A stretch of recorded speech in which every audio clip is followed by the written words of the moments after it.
Bienvenidos una vez más a Basket365. Soy de inicio y os traigo un vídeo bastante más light de lo habitual. Lo que quiero hacer hoy es volver un poco a los rankings de los jugadores de instituto, cosa de la que hablo a veces brevemente cuando menciono sobre todo un prospecto del draft,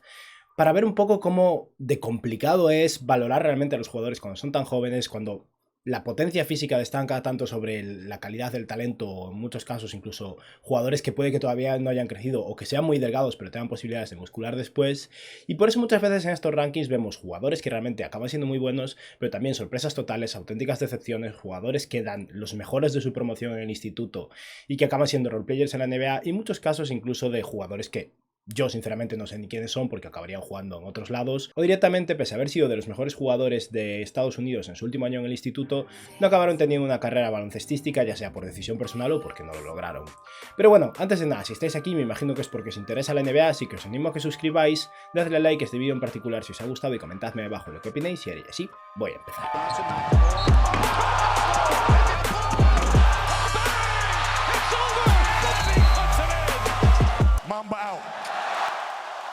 He decidido guiarme por el ranking de ESPN. Hay otros, algunos más antiguos incluso o más destacados, pero a día de hoy el de ESPN para mí es el más conocido y el más fiable, y empieza en 2007, así que ese es el año en el que voy a empezar. Y quiero destacar una cosa, aquí voy a hablar de jugadores que eran estrellas del instituto en su momento, eran considerados de los mejores jugadores de su generación y acabaron siendo roleplayers en la NBA, y algunos incluso ni siquiera tuvieron tanto éxito. Pero voy a decir una cosa, y es que aquí voy a mencionar a esos jugadores y voy a mencionar después una comparación con en qué puestos estaban clasificados algunos de los mejores jugadores de esa promoción, pero tened en cuenta que esos huecos de por medio pueden estar ocupados por jugadores que realmente eran buenos y ya eran considerados buenos en su momento, pero también por jugadores que sinceramente yo ni siquiera conozco. O sea, que el hecho de que esté mencionando aquí a alguien como un jugador top que luego resultó no ser tan bueno, sigue significando que es uno de los mejores jugadores del mundo y que está jugando en la NBA, o sea, que no es ninguna broma, ¿vale? Pero con eso vamos a empezar con el año 2007, donde tenemos al segundo clasificado, que no es un jugador que haya llegado a ser después ni siquiera seleccionado tan alto en el draft y tampoco ha tenido una carrera tan buena, pero sigue activo en la NBA, ha ganado su dinero, ha ganado algún premio importante,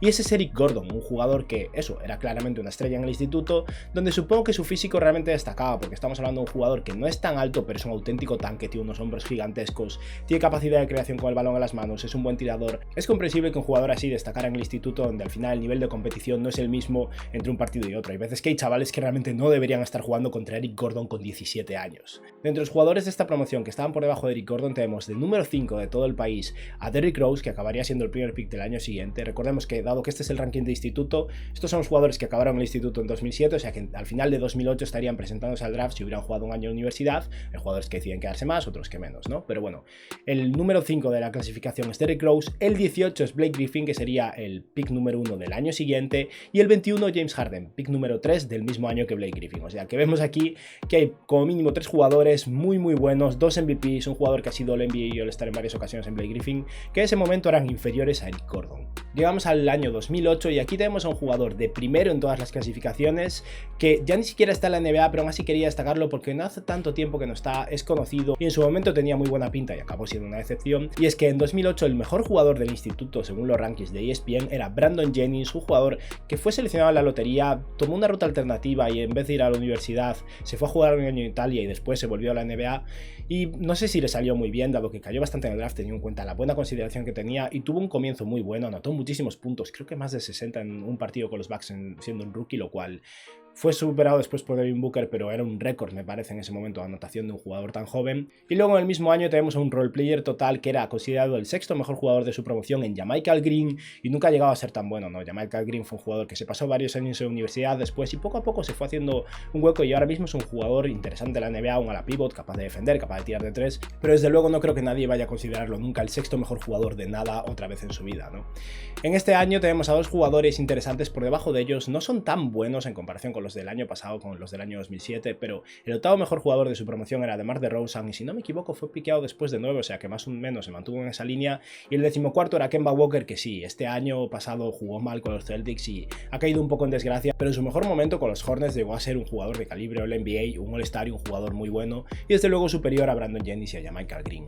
Pasamos al año 2009 y aquí tenemos un jugador que era tan popular y tan bueno en el primer puesto que tiene una portada y una imagen, como veis, con una calidad muy superior a lo que habéis visto en el caso de Brandon Jennings, por ejemplo, y ese es Avery Bradley. Avery Bradley era el mejor jugador de su promoción, una auténtica estrella, un jugador muy bien valorado. Como veis, aquí tiene una foto de estudio bien hecha donde la calidad es muy superior y Bradley era increíble en aquel momento. Y ese mismo año el segundo jugador mejor clasificado de su generación acabó siendo un role player en la NBA, también un jugador que ahora mismo de hecho acaba de ser regalado junto con un pick para librarse de su salario, en Derek Favors. Como veis, la calidad de imagen es muy diferente. Favors no tenía tanta fama o tanta popularidad como Avery Bradley, pero estamos hablando de un center bueno, sólido, que sobre todo en aquel momento donde los centers no tenían que ser tan móviles, era un jugador realmente interesante. Y un poco por debajo en los rankings tenemos a un center y un base bastante más interesantes que los dos anteriores, en DeMarcus Cousins, que era considerado el cuarto mejor jugador de su promoción, y John Wall, que era considerado el quinto. Pasamos al año 2010 y una vez más quiero destacar al jugador que era considerado el mejor de ese año del instituto, en Harrison Barnes, que acabó siendo el pick 6, si no me equivoco, 7 para los Warriors,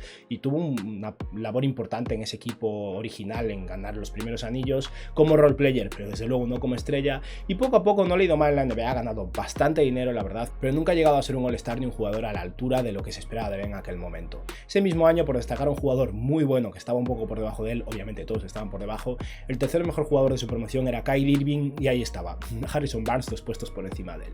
En el año 2011 la cosa estaba bastante clara y la verdad es que no quiero destacar nada, así que pasamos al año 2012 y aquí tenemos una vez más a un jugador que acabaría siendo un role player total y que era considerado el mejor de su promoción. Este tuvo problemas de rodilla, creo que tuvo una ruptura de ligamento cruzado entre otras cosas y eso le afectó bastante, pero en 2012 se consideraba que Nerlens Noel era el mejor jugador de todo el baloncesto de instituto en Estados Unidos y claramente no acabó siendo así. Aún así fue seleccionado bastante arriba en el draft y no tuvo una carrera mala, sobre todo tras reponerse después de ese fracaso que fue lo de rechazar esos 70 millones en 5 años, cosa que está muy en boca de todos dado que acaba de denunciar a Clutch Sports. Voy a hacer un vídeo sobre algo relacionado con esto en breves. Y ese mismo año el jugador del pick número 2, o el jugador rankeado como número 2 de todo el baloncesto de instituto, ya no está en la NBA, pero quería destacarlo también porque estamos hablando de Sabah Muhammad, otro jugador que también salió en mi vídeo de jugadores que habían perdido mucho dinero por apostar en sí mismos y era considerado en su momento el segundo mejor de todo el instituto, básicamente porque era una bestia física en aquel momento y destacaba por encima del resto de chavales. Para encontrar un jugador bueno o cercano a el nivel de All-Star en esa generación de instituto de 2012,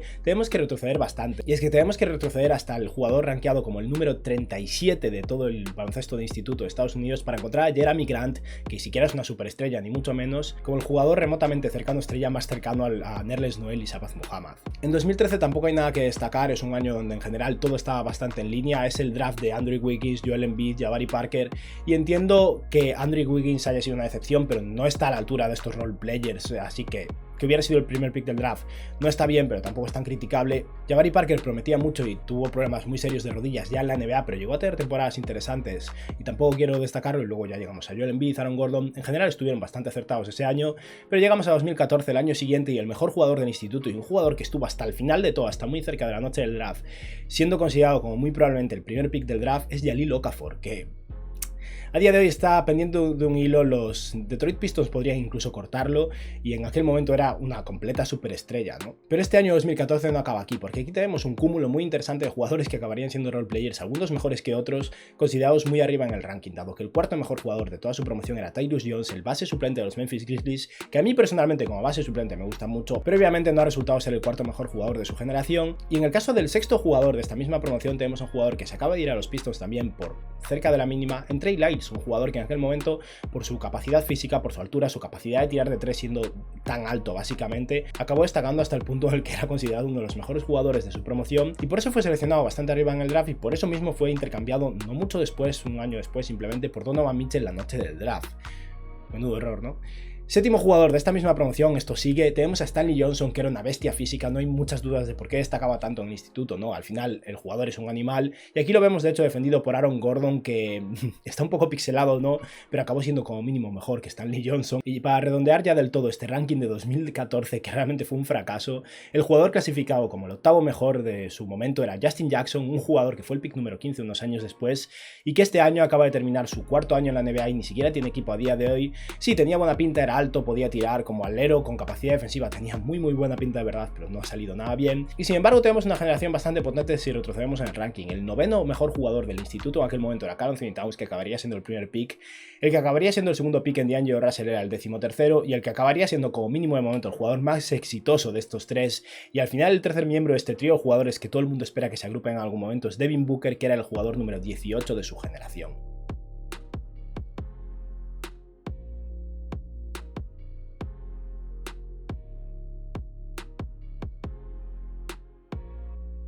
Llegamos a 2015 y este es un año realmente interesante porque el ranking estaba muy bien clasificado, con Ben Simmons como primer jugador y sería el primer pick del draft, y os adelanto ya que el tercer y cuarto jugador serían el segundo y tercer pick en Brandon Ingram y Jaylen Brown, y en medio de estos tres jugadores que ya han sido el stars en la NBA tenemos a un jugador que ya no está en la NBA, que sospecho que, bueno, muchos conocemos porque no hace tanto que ha estado en la liga, pero que en 3 años nos habremos olvidado de él, en Skal Labissière, que era el segundo jugador mejor considerado de toda la generación de 2015, como un big móvil capaz de tirar, un jugador con muchísimo potencial y que se ha quedado con absolutamente nada.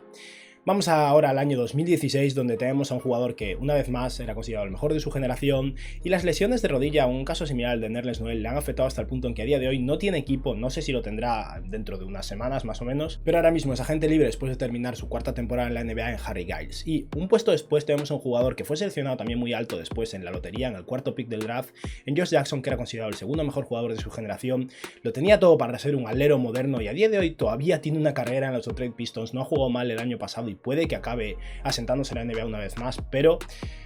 no ha tenido un comienzo muy bueno de carrera en la NBA, sobre todo por problemas fuera de la pista, ¿no? Y estamos hablando de una generación realmente talentosa, con el tercer mejor jugador de su generación siendo Jason Tatum, el cuarto Lonzo Ball, el quinto Bam Adebayo y el sexto De'Aaron Fox. Como veis, tenemos a 4 jugadores que todos han sido seleccionados en la lotería. El peor de estos 4 jugadores es Lonzo Ball y sigue siendo muy bueno, o sea que en este top 6 del draft, menos el 1 y el 2, el resto realmente han salido muy bien. Estamos ahora ya en 2017, cerca de finalizar este vídeo, dado que en breves llegaremos a jugadores que ya no han ni llegado a la NBA, y este es el año de DeAndre Ayton, Luka Doncic y compañía, y si bien DeAndre Ayton era considerado el mejor jugador del instituto durante mucho tiempo, al final lo acabó adelantando el que sería luego el segundo pick del draft en Marvin Bagley. Marvin Bagley era eso, el mejor jugador del instituto en teoría, ahí con DeAndre Ayton. Fue realmente bueno en la universidad, aunque se notaba bastante ya sus carencias defensivas sobre todo, y desde que ha llegado a la NBA ha sido bastante decepcionante. Físicamente sigue teniendo mucho potencial, realmente tiene talento, pero problemas de actitud y problemas de salud combinados han hecho que su carrera de momento haya sido bastante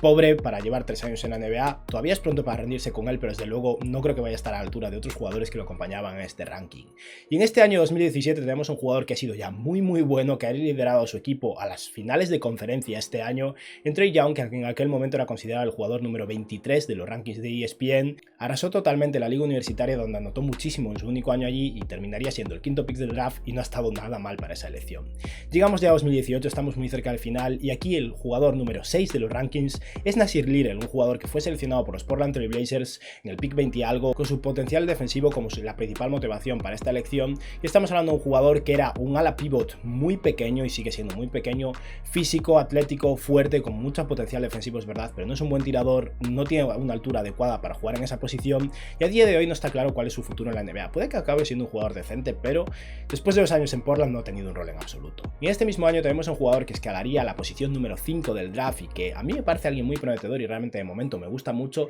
en Darius Garland, que en aquel momento era considerado el jugador número 16 de todo el instituto, y la verdad es que ha escalado bastante en esa posición y creo que se lo merece. Y vamos a finalizar con la generación de 2019 del instituto, que llegó a la NBA en el draft de 2020, porque hablar de los jugadores que siquiera han llegado a la NBA este año me parece ya excesivo. En esta generación del instituto de 2019, el segundo mejor jugador considerado en aquel momento era Cole Anthony, que era una superestrella total en el instituto. En la universidad jugó bastante mal y acabó cayendo el pick número 15, y en su primera temporada con los Orlando Magic ha habido algún momento interesante, pero tampoco ha sido increíble, ni mucho menos. Y luego tenemos a un jugador que creo que va a ser muy bueno en la NBA, pero es claramente un role player, y en aquel momento era considerado el tercero mejor de toda su generación en Isaiah Stewart, que es comprensible. Mirad qué hombros, con chavales de instituto compitiendo contra él. ¿Qué van a hacer contra un jugador con ese portento físico, con esa edad, no? Isaiah Stewart es un center que es bastante móvil, es muy bueno reboteando balones, físicamente es increíble, y al final ese es el motivo por el que destacaban en el instituto. Y si bien no creo que vaya a ser así de potente en la NBA, creo que va a tener una buena carrera. Y ahora ya, para finalizar esta lista de estrellas del instituto que una vez llegaron a la NBA no eran eso ni mucho menos, tenemos al sexto mejor jugador de los rankings de ESPN en el año 2019 en Vernon Carey Jr., que sería una elección de segunda ronda alta, el pick 33 si no me equivoco, de los Charlotte Hornets, un center que no tuvo rol en absoluto el año pasado en su primer año en la NBA. No tengo claro el futuro que va a tener en la liga porque es un jugador muy grande y muy corpulento, pero no tan atlético y que no tiene demasiado toque ni mucho menos, o sea que habrá que ver en qué se queda, pero claro, siendo gigantesco en el instituto destacaba. Y tenemos para comparar ahora dos jugadores que escalaron mucho en el draft, eso es verdad, es comprensible que no estuvieran clasificados tan arriba en el ranking de ESPN en su momento, pero el jugador número 21 de los rankings de ESPN en 2019 era LaMelo Ball y acabó siendo el tercer pick del draft, y muy merecido la verdad, de hecho debería haber sido una elección todavía más alta, y el jugador número 28 era Patrick Williams, que es un jugador que acabó siendo el cuarto pick del draft, en su momento fue una sorpresa total y a día de hoy se hicieron un redraft, que no sorprenda que lo vuelva a dejar de cuarto porque realmente es un jugador muy prometedor, muy bueno, muy sólido y que ha evolucionado muchísimo en los últimos 2 años y sigue evolucionando todavía a día de hoy. Y con esto hemos finalizado ya el vídeo de hoy. Quería hacer un poco un repaso de cómo de difícil es acertar realmente con el talento del instituto, cómo destacan muchas veces la habilidad excesiva de jugadores como por ejemplo Tyus Jones, pero que luego son demasiado pequeños para jugar en la NBA, o el físico excesivo de jugadores como Stanley Johnson, que luego llegan a la NBA y no destacan tanto, y al final hay jugadores que tardan en evolucionar y luego acaban siendo pues increíbles, ¿no? Y bueno, esto ha sido todo por hoy, espero que os haya gustado el vídeo y que tengáis un buen día. Adiós.